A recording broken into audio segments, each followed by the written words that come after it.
mau berbincang-bincang dengan dua bintang tamu kita. Yang pertama di sini ada Agnes Mo. Hai, Agnes. Gimana kabarnya? Baik Agnes. Dan yang ada juga Dr. Reni sebagai medical representatif kita. Hai. Aku mau tanya dulu nih ke Agnes Mo, kabarnya gimana sih selama pandemi, kesibukannya sehari-hari? Apa ya, maksudnya kita social distancing kan, harus social distancing gitu. Jadi maksudnya keluarga juga tidak menganjurkan dan tidak mengizinkan juga sebenarnya buat saya, maksudnya banyak keluar. Dan kalau misalnya lagi ada perform juga biasanya kan semua tim harus di swab test dulu, harus ada prosedurnya semua. Terus selain itu apa ya, paling olahraga sih sebenarnya gitu. Olahraga terus buat ningkatin boosting immune system gitu. Stamina biar tetap terjaga vitaminnya gitu-gitulah. Gitu latihan. Gimana Dok kesibukannya selama pandemik ini? Kesibukannya ya masih sama ya, paling praktek di klinik ya, kalau nggak praktek ya jadi ibu-ibu. Jadi ibu-ibu. Anaknya berapa Dok? Udah 2. Wah udah 2, tapi masih kelihatan muda dan fit banget ya Dok ya? Iya harus dong, berjiwa muda. Nah kalau untuk Agnes sendiri, aku tuh ikutin Agnes tuh udah lama banget dari zaman Tralala Trilili ya. Udah ngeliat Agnes di TV itu lama gitu. banget. Iya. Kalau sampai sekarang aku tuh selalu amazed sama Agnes yang fashionable, yang kelihatan percaya diri. Boleh bagiin nggak ke kita semua tipsnya untuk tetap kelihatan percaya diri? Kalau misalnya saya tuh percaya beauty itu tuh terutama buat perempuan ya, nggak tahu ya, beauty itu tuh datangnya tuh dari confidence. Dan buat saya confidence itu datangnya dari otak. Jadi makanya cewek harus pinter, harus banyak baca buku, harus punya wawasan yang luas. Jadi biar nggak cuman kayak beauty-nya ada tapi no brain gitu ya. Kalau saya sih selalu percayanya itu. Terus udah gitu fit juga, bugar juga, itu pasti kan bisa boosting our confidence gitu. Apalagi kalau cewek-cewek kan pengennya badannya harus tone gitu kan, harus slim gitu, tapi slimnya yang sehat ya, jangan yang skinny fat. Jadi itu aja sih paling tipsnya itu. Terus diet, jangan cuma diet makanan, tapi juga diet otak. Maksudnya diet otak itu yang dikonsumsi, jangan yang toxic ya kan, bukan yang negatif atau yang toxic thoughts, tapi yang positive thoughts gitu. Setuju banget. Dan aku tuh nggak pernah ngelihat Agnes tuh nggak energik. Padahal cewek itu kan ada masa-masa PMS, ada masa menstruasi. Gimana sih tipsnya untuk biar tetap kelihatan? Puji Tuhannya tuh aku tuh dari dulu nggak pernah punya masalah kalau misalnya lagi ada menstruasi. Kan kadang-kadang ada tuh kita dengar teman-teman yang seminggu sebelumnya udah waduh sakit banget atau bahkan hari pertama gitu kan. Kalau saya paling really minor, itu pun kalau ada, kalau enggak sih. Beruntung banget ya. Malah kayaknya mungkin gara-gara sering olahraga makanya malah justru nggak berasa, kayaknya nggak berasa sakitnya, biasa aja gitu. Ya itu sih. Nah, Agnes ini kan termasuk wanita yang punya mobilitas tinggi. Pasti sering banget tuh kayak dari dulu keluar kota, touring, konser. Pernah nggak sih bermasalah dengan public toilet? Saya kan nggak mungkin bisa, karena apalagi sangat mobile kan, kerjaannya sangat mobile, baik itu dari stage, show, segala macam. Jadi memang itu nggak bisa dihindarin lah. Makanya kenapa sebenarnya saya tuh sangat concern masalah toilet gitu. Sampai kalau misalnya di hotel yang pertama kali saya lihat adalah toiletnya dulu. Dan memang riders dari kita ya, dari manajemen juga kalau misalnya ada show atau ada apa-apa, itu udah ada tertulis, bahkan ada clause tersendiri bahwa toiletnya itu harus bersih. Jadi emang apalagi cewek ya, kalau misalnya cowok mungkin lebih mudah, tapi kalau cewek kita kan mesti lebih hati-hati gitu. Iya. Nah, aku tuh pernah survei ke teman-teman bahwa top 3 permasalahan kewanitaan itu adalah gatal, keputihan, dan aroma tak sedap. Aku mau tanya nih Dok, apakah public toilet itu jadi salah satu penyebab permasalahan di area kewanitaan kita?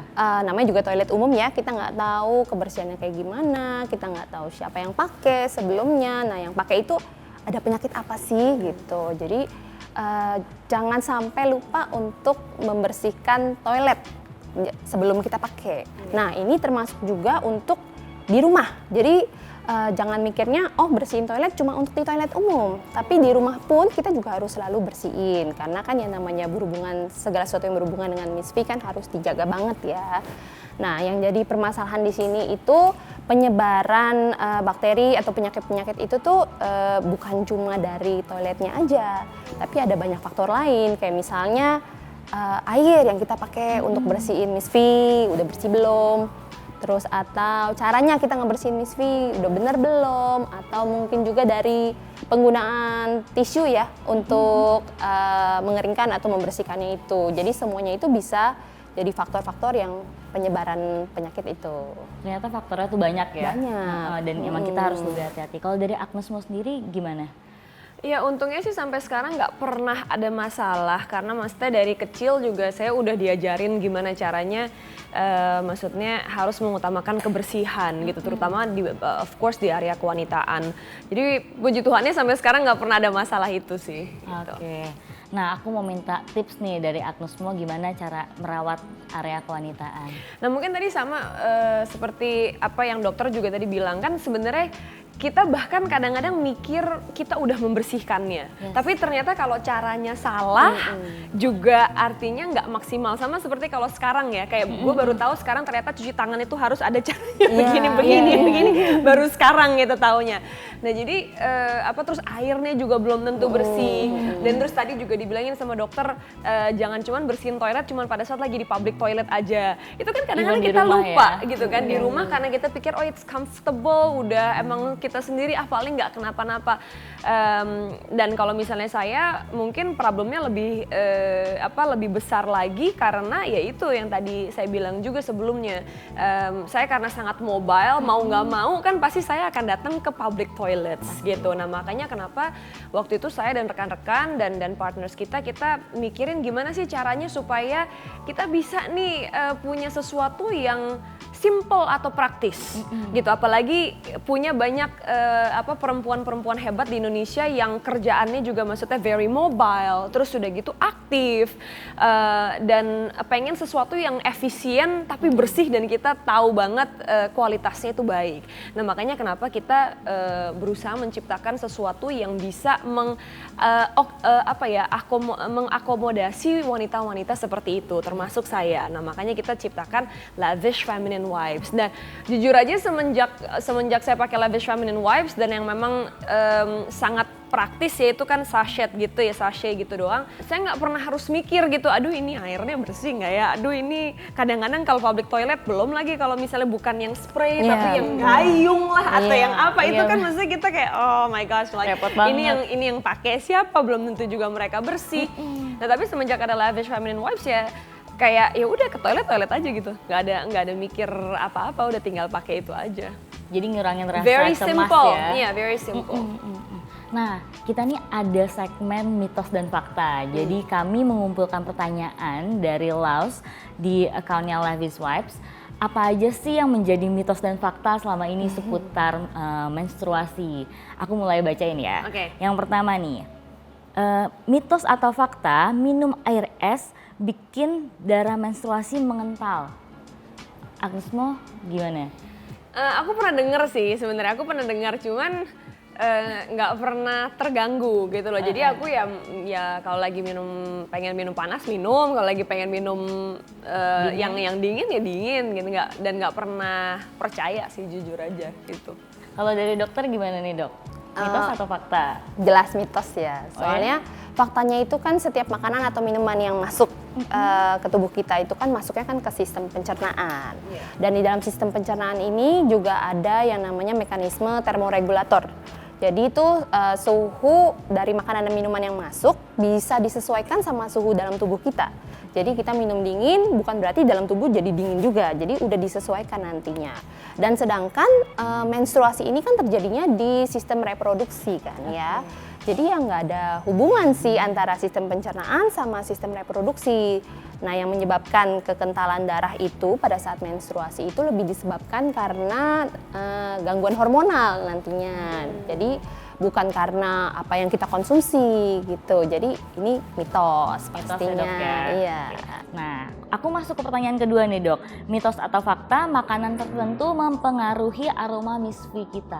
Nah, makanan tertentu kalau kita konsumsi dalam jumlah yang banyak atau berlebihan mungkin bisa menyebabkan ada perubahan aroma ya pada misfi.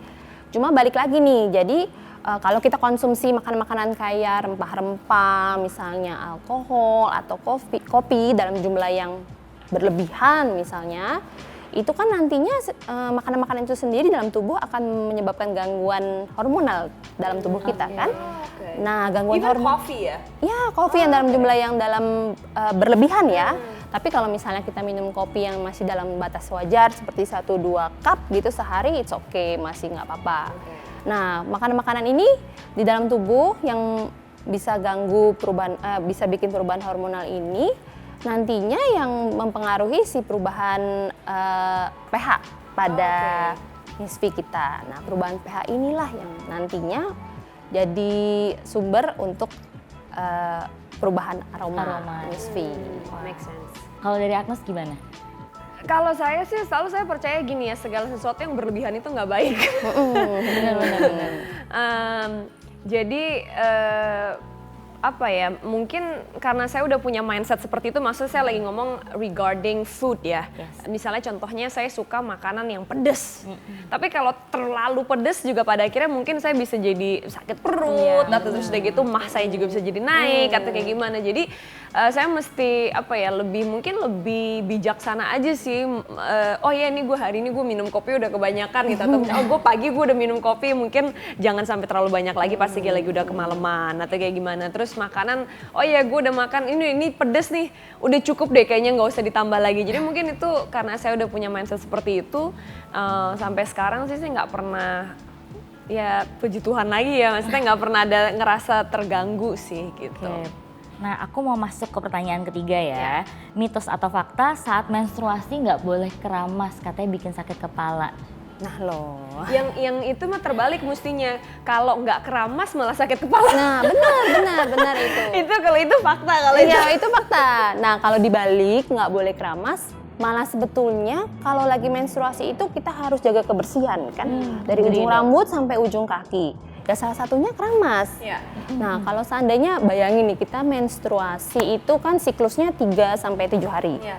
Kalau nggak boleh keramas, sedangkan kita masih, apalagi kayak Agnes gitu ya, aktivitasnya kan tinggi ya di luar, gimana kondisi kulit kepala kan bisa berminyak. Apalagi kalau di Jakarta kan humid Iya, ya, very benar, humid benar. gitu loh. Maksudnya kalau saya ngalamin kalau misalnya kayak di luar negeri yang mungkin nggak terlalu humid atau lembab, itu kita masih bisa tuh lebih enak. sehari 2 hari kita masih bisa oke. Cuman kan kalau misalnya di Jakarta apalagi debu segala macam, mitos nggak mitos sih pasti saya keramas terus. Udah pasti keramas gitu. Malah justru kalau kayaknya kalau misalnya kotor kepala terus nggak keramas malah yang jadi sakit kepala itu gitu. Bener-bener emang tetap penting ya untuk menjaga kebersihan ya. Iya. Nah, aku mau masuk mitos fakta yang keempat ya dok ya. Saat menstruasi tidak lancar, minum soda dapat membantu mengencerkan darah haid. Minum soda itu kalau bisa kan dihindari selama menstruasi. Kenapa? Karena kalau kita minum soda, apalagi minumnya kebanyakan gitu ya, pasti kan meningkatkan asam lambung kita.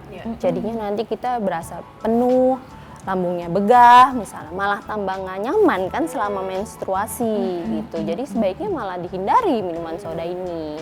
Berarti fix mitos ya dok ya? Mitos, Tidak berpengaruh minuman soda terhadap kelancaran menstruasi kita ya dok ya? Iya, kelancaran menstruasi itu sebetulnya bukan dari yang seperti tadi saya bilang, bukan dari makanan atau minuman yang masukkan ya. Jadi lebih kepada gangguan hormonal kan, karena kan pas kita mens kan pasti ada perubahan hormon di dalam badan kita. Jadi ya lebih ke faktor itu sih rasa ini. Nih dok, pertanyaan kelima, mitos atau fakta sabun kewanitaan bikin keputihan? Nah ini, sabun kewanitaan itu kan sebetulnya tujuannya untuk membersihkan area misfi. Nah, sedangkan yang harus diperhatikan lagi, bagaimana cara kita membersihkan si area misfi. Nah, yang benar itu kan kita bersihinnya kan cukup di daerah luar aja, nggak perlu sampai ke dalam-dalam. Jadi kita bisa pakai air bersih yang mengalir atau tisu pembersih yang khusus untuk kewanitaan. Jadi berarti sebenarnya yang ngaruh itu sebenarnya adalah bagaimana membersihkannya. Bagaimana, iya. Terkadang kan kita misalnya pakai sabun pembersih itu kita bersihinnya, kadang ada orang yang berlebihan membersihkannya sampai ke dalam-dalam. Nah itu kan apakah nantinya benar-benar bersih, apa udah bersih, atau jangan-jangan masih ada yang tertinggal, sisa-sisa. Justru nggak boleh sampai ke dalam, justru cuman boleh Di bagian area luar aja, gitu. Berarti Jadi bener lebih dong baik ya. Kita bikin, saya sama partners bikin lavish. Iya benar, karena memang tujuannya kan untuk bersihin bagian area luar aja kan, iya itu. Wah, cocok ya berarti. Cocok berarti. Cocok. Nah, aku lanjut ke mitos fakta yang keenam. Olahraga saat menstruasi mengurangi rasa sakit. Gimana, Dok? Nah itu saya yang pernah itu saya penasaran tuh, karena kalau saya agak percaya sama itu, karena biasanya justru pada saat lagi saya olahraga, misalnya lagi banyak olahraga atau banyak kardio atau banyak latihan nari, justru kayak berasa lebih lancar, Dok. Itu bener nggak sih? Masuk ke dalam kategori olahraga ringan atau olahraga sedang itu justrunya malah bagus, karena dengan olahraga itu kan tubuh kita bisa memproduksi yang namanya hormon endorfin. Itu hormon yang bisa bikin kita happy. Nah jadinya dengan bikin kita happy kan otomatis kan kita bisa mengurangi rasa nyeri gitu. Jadi malah bagus gitu untuk dengan berolahraga. Berarti kalau ada orang kantor yang nggak masuk kantor karena sakit mens itu berarti bohong ya? Berarti kurang olahraga. Itu berarti kurang olahraga, iya. Kebanyakan di kantor duduk. Iya. Kalau Agnes kan selalu nih masih ya mungkin dance, hip hop akan tetap jalan selama masa menstruasi. Iya betul. Oke. Nah, tapi yang harus diingat juga jangan sampai lupa, setelah berolahraga kan kita pasti keringetan kan. Nah, kalau badan kita aja bisa berkeringat, pasti bagian bawah juga bisa berkeringat. Nah, jadi jangan lupa dibersihkan, badan kita mandi yang bersih dan bagian bawahnya juga jangan lupa dibersihin. Nah, bisa salah satunya pakai dibersihkan dengan Lavish Feminine Wipes. Nah, seru banget ya obrolan kita hari ini seputar mitos dan fakta menstruasi. Dan aku mau say thank you banget untuk artis semua yang udah ngeluangin waktu hari ini. Semoga tetap sehat, tetap fit, tetap aktif. Amin, Dan juga buat Dokter Reni Yonata, thank you banget udah join dalam udah pembicaraan undang di ini. sini. Sungguh informatif ya dokter, semuanya kita jadi lebih ngerti apa sih yang harus kita notice ketika kita sedang menstruasi, bagaimana cara kita menjaga area kewanitaan kita. Oke, aku mau mengingatkan bahwa Lavish Feminine Wipe mengandung bahan-bahan alami, ekstrak chamomile dan aloe vera yang mampu mencegah gatal, keputihan, dan bau tidak sedap. Dan Lavish Feminine Wipes bisa kamu dapatkan di Alfamart seluruh Indonesia. Lavish Feminine Wipes, antibakteri dan mampu menghilangkan bau tak sedap. Gunakan selama masa menstruasi.